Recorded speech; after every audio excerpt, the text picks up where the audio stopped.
Hello everyone, and welcome to some MiSTer FPGA news. This week, we will be talking about the Nintendo 64 core, updates to the MiSTer FPGA downloader and update all scripts, a new Sega Saturn core update, some future arcade cores, and more. So let's get to it. We are really getting spoiled with these Nintendo 64 updates. Recently, we've been told that dual texturing was implemented, with an example post on what the implications are for it. Flash and controller pack saving was also implemented, and this completes all saving methods the real Nintendo 64 officially supported, so progressing in games is much easier now. Another post told us that Rumble was implemented, with a video of it being demonstrated. Some rendering issues were also fixed that really helped out some games. A bug that caused several games to crash was also fixed. The dev was able to get to 55 stars in Mario 64 thanks to this fix. Dithering was also implemented. This will help out with color banding issues, but if you don't like it, you have the option to turn it off. Gamma correction was also added. This is a little used feature that makes a big difference in games that use it. And we had an update telling us that the first part of the Nintendo 64 video out pipeline was implemented. This is by linear scaling, which will smooth out the video output. But if you like the sharp look that comes without the scaling, then you will have the option to disable it. Epsilon has updated the MiSTer FPGA downloader to version 1.8. The notable features of this release are, it checks for free space and notifies you if you don't have enough space for an update. There is a 5 to 50% speed boost in full run updates. This can depend on your network connection. The public Patreon post has very detailed explanations on how this was accomplished. The downloader will also now back up and restore some system files during Linux updates. Those are just some of the features that have been implemented in this version. The free public Patreon post lists even more updates regarding the download distribution, unofficial cores, BIOS updates, update all, and much more. Please also consider supporting the Epsilon on Patreon. Without downloader and update all, it will be a lot more difficult keeping our MiSTer FPGAs configured and up to date.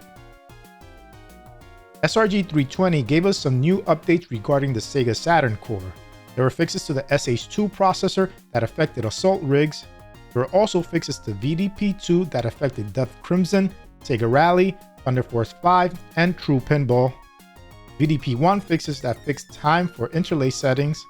SCSP fixes that helped with Code R. An SCU fix that helped with bug. The SDRAM1 controller was reworked, and there was a fix for BIOS loading. Jotego has posted a lot of updates regarding some current cores and future cores. All the details are on the free public Patreon post, but I'll summarize here. First, some maintenance updates for older cores. Outrun has had several fixes. I know people have been having issues with sound, and Jotego reports that PCM sounds were fixed. Other fixes involved an odd line in the middle of the road. For Super Hang-On, the same odd line in the middle of the road that was happening in Outrun was also fixed. And some older Capcom games had small fixes to dip switch names and default settings.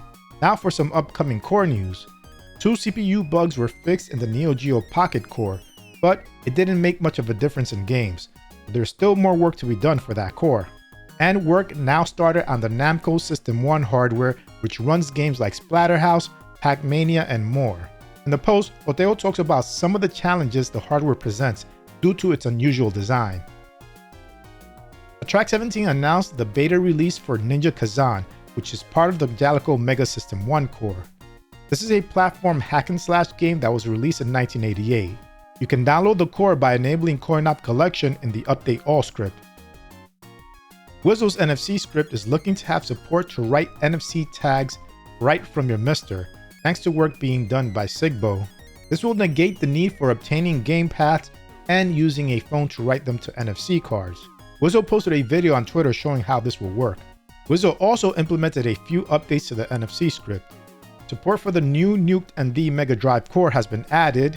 My Fair Write support was added thanks to GazJ, and you now have the option for disabling sounds. You can check the GitHub changelog for the full list of updates.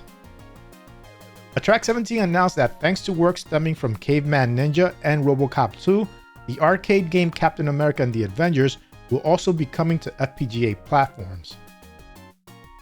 Thunderstick Studios developed an Ikari Warriors themed controller and Jotego confirmed that it's working with the MiSTer FPGA. He demonstrated the controller with Midnight Resistance, which was a game that used rotary controls. If you want the ultimate accurate experience for arcade games that use rotary controls, then Thunderstick Studios joystick may be just what you need. Or if you're feeling adventurous, you can try to build your own with these GitHub instructions by core developer Javier. Wizzle's NFC script has added support for multiple commands per card, making HTTP requests, pressing keyboard keys, and inserting player 1 and 2 coins. On the post, you can see a demonstration of an NFC card inserting coins for you in a game. Ultimate MiSTer is soon releasing its Ultimate SNAC Multi-6 adapter for the MiSTer FPGA. This adapter allows you to use original controllers for the Super NES, NES, Sega 8 and 16-bit systems, and the Sega Saturn. For Super NES and NES, there are 2 ports for 2-player gaming, but for the Sega consoles, there is only 1 port for each. You can head over to the product page to sign up and be alerted when the adapter will be available. You will soon be able to buy a MiSTer Multisystem from ultimatemister.com. You will be able to customize your order by purchasing just the board or order a complete system with the DE10 Nano included. The Ultimate MiSTer Multisystem is an all-in-one MiSTer that combines a number of existing MiSTer hardware developments and adds more expandability while keeping 100% compatible with the MiSTer FPGA project. Head over to the product page to sign up for updates and availability. So that's it for this episode. I provided links to all my sources in the description. Make sure you also check out RetroRGB.com to see my MiSTer news videos in blog form and to get more retro related content. And if possible, support them on Patreon too.